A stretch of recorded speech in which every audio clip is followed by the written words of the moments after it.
Alright guys, welcome back. Obviously we are also going to take a look at the TCG December Banlist, since this was a very big update. This was kind of like a rotation. I saw this video calling this a rotation, and actually it's not quite far from that. Also very cool, and this is something that Konami really did well in my opinion. We had the YCS Anaheim yesterday, where we also had the release of, very interesting here, seeing this in the TCG, Ryziel and Malice. And afterwards, at the end of the YCS, there was the announcement of the Banlist, which I think was a really cool play from Konami. Really nice. Really community friendly in my opinion. I really love that, and you can see right here, this is not the topic of this team, this subject, but it's obviously it obviously also pertains to that, since we have seen Ryziel being super dominant. This kind of looks like the OCG picture, Ryziel with 40%, then Malice with 20%, and then we have the rest of the pack basically. And now it obviously was kind of to be expected that the Banlist would not really hit either Ryziel or Malice, since even though I think they could have hit Ryziel a bit with a specific hit that I will talk about in a moment here. But yeah, before we talk about this, let's take a look at the Banlist here. And obviously we have some of these changes that are not very impactful, like Blaster, Dragon, Ruler of Infernos going from 2 to 3.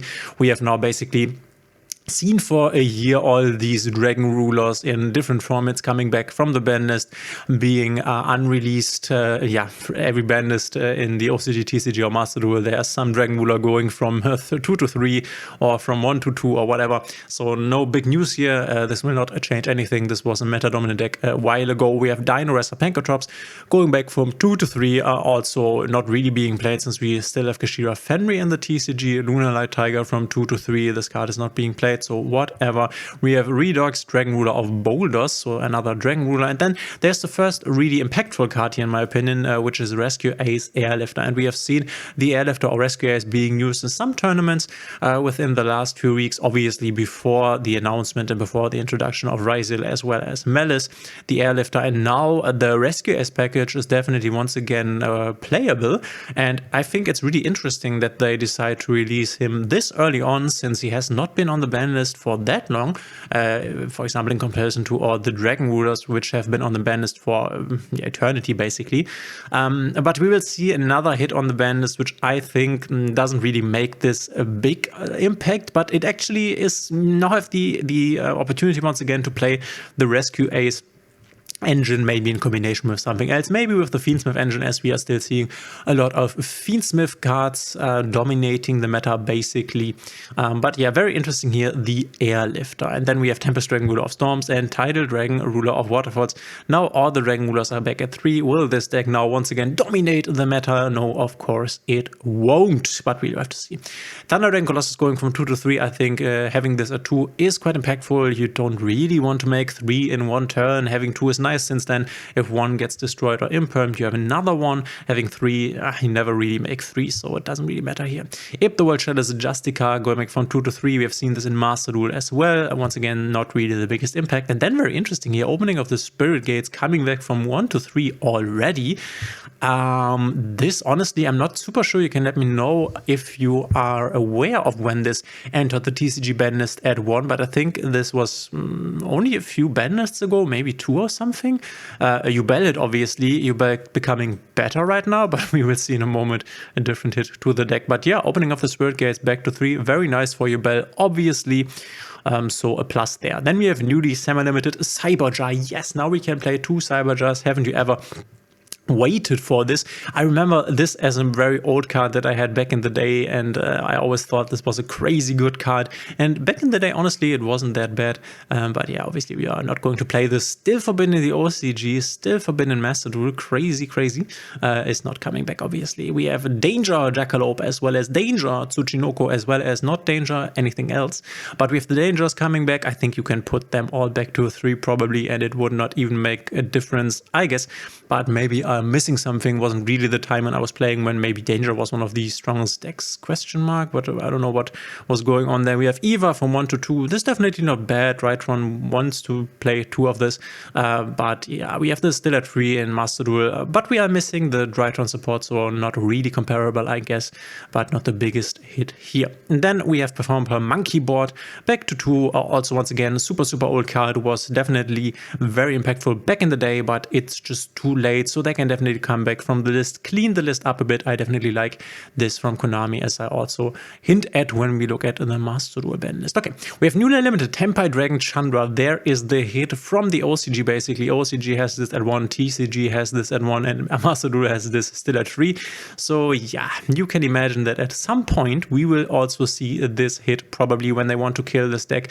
Killing or getting the Chandra to 1 is definitely very impactful. Obviously, a hit that we might see before is the field spell going to 1, since this is a super rare in Master Duel and this here is an ultra rare. So I'm honestly expecting the new Master Duel ban list for this next month, at the end of the month, basically to hit the field spell to 1. And then on the next ban list, we might already see the Chandra going to maybe 2 or maybe 1. But there's also another thing, another hit that we need to take a look at. Obviously, Tenpai has been hit a bit with the Forbidden of the Pot of Prosperity, obviously a very good card in Tenpai Dragon, but yeah, still the strongest deck in the room for sure. But very interesting here, Tenpai Chandra going to 1 is very, very impactful and very bad for the deck.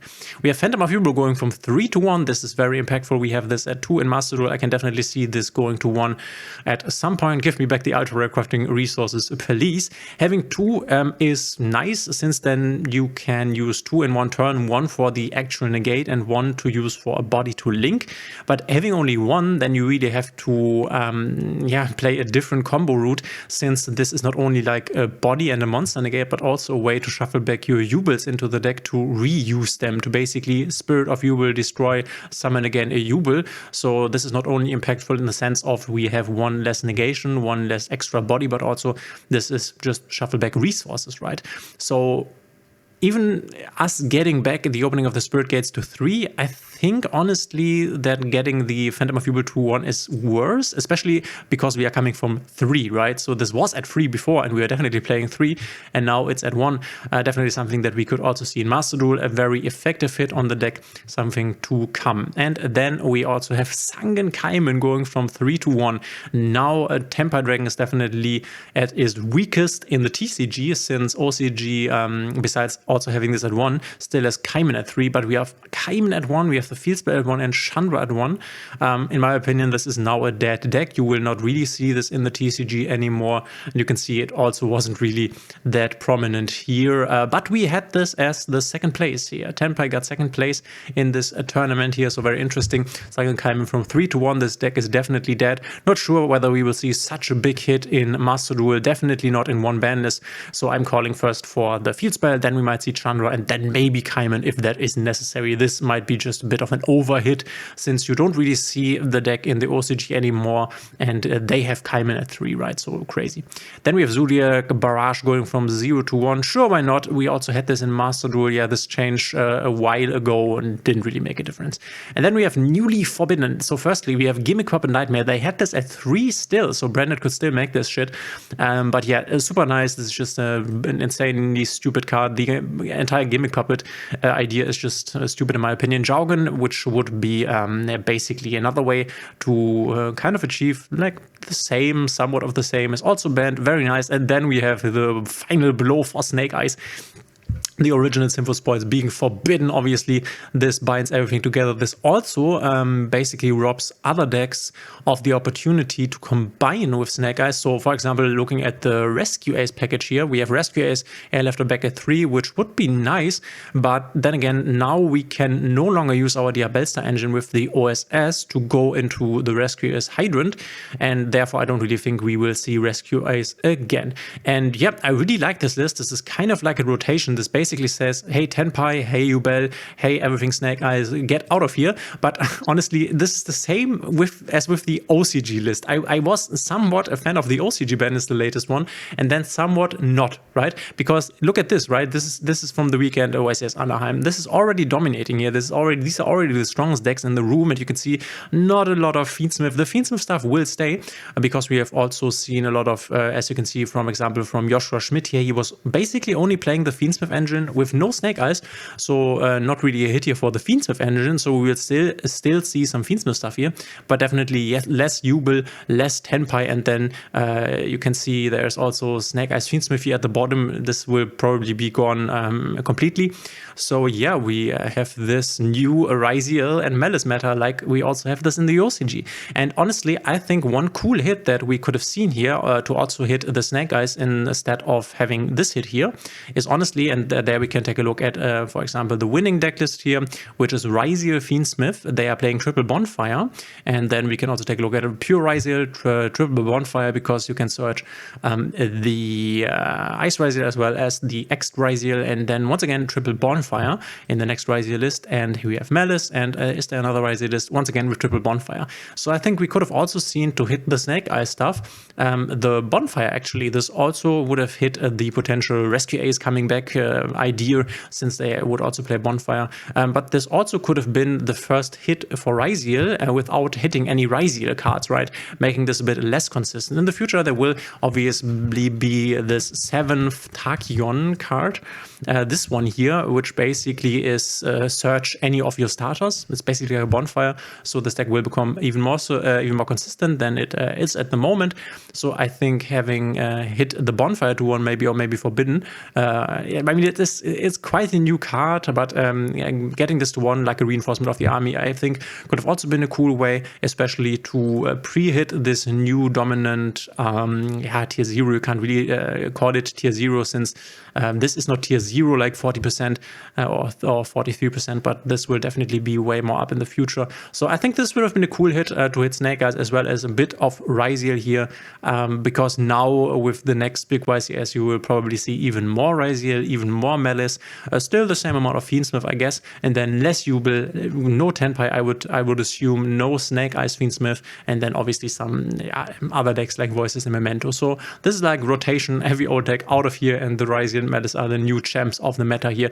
Obviously this is also something, and this is why I think this is interesting to look at the TCG and OCG banlist, because at some point we will also get this. At some point our meta will probably also look like this in the future, when we will get these archetypes. So yeah, very interesting in my opinion. Let me know in the comments what you think. Do you think this is a nice list? Do you think they overdid it? Do you think they should have done something else? Let me know in the comments also what do you think of the results from YCS Anaheim. No big surprise, obviously, also because we see they are good in the OCG, Malice and Raziel, that is, and then everyone takes them up, obviously. This is how it works, but this kind of looks like the OCG right now. I do have to say that I really enjoyed watching the YCS Anaheim over the weekend, and I can only recommend to you, go ahead and watch this on YouTube. The games were really fun. At the moment, Raziel and Malice seem to slow down the meta quite consistently. Also with the Fuwa losses and stuff, the game has become way more slower, way less combo heavy, or just doing your, I don't know, I make my Raziel boss monster and then I pass over, and maybe you can break it, and maybe it is enough, and then we go for a few turns. So it was really, really fun. Then again, and this is just something I want to quickly take a look at, because I have seen this in the new metagame report, then again in the OCG, where you can see Malice takes over a bit more of the pie chart here. In the OCG, they already, once again, unfortunately, have some really like broken combo here with the, it's called Evil Swarm Ouroboros, which should be, I think this is Evil Swarm Extinction Knight, so this is probably Evil Swarm Ouroboros. I'm not aware of this card, but we can quickly type it in here. The thing with Evil Swarm Ouroboros, which one is it? The guy, Orphon Ouroboros, yeah, this one. So it is this one here. So, it seems to be the case that you can go for a 1-card combo, starting with a 7th Tachyon, the card I just showed you, which is this one, to search your Surfing Big Jaws, which is this how is high called in English, this shark, and then you can make this Ouroboros with this new card here, and basically rip 2 cards out of your opponent's hand on your first turn, while also making your boss monster, the Raziel Detonator, which can destroy 3 cards, and other stuff on the end board. So unfortunately, this slowing down of the game, which I was really enjoying watching here over in Anaheim, might come to an end in the future when we get these new cards here, and then this is just once again a very toxic combo. Unfortunately, I really thought this deck was nice, but this new combo line of ripping 2 cards from your opponent's hands on the first turn, this doesn't really sound like fun, sounds really unfair.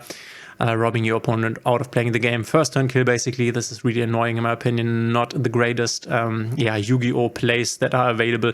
But you can also let me know in the comments, what do you think? Why is this Anaheim the new Banlist? Let me know, I'm interested. Thanks for being here. If you like my content, please consider subscribing, hitting a thumbs up and the notification bell, and we will see each other in the next one.